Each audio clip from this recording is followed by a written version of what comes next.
come l'incaricato si evolve nella dinastia del tolto, compito mio è essere di auspicio.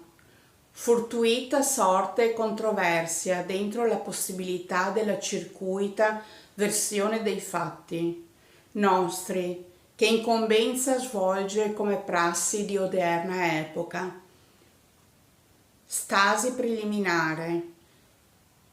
Invece di altri sì, altri no, con velocità spensierata.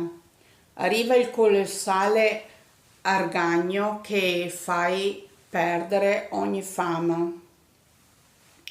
Inizia il periodo di magra. Magra, consolazione magra.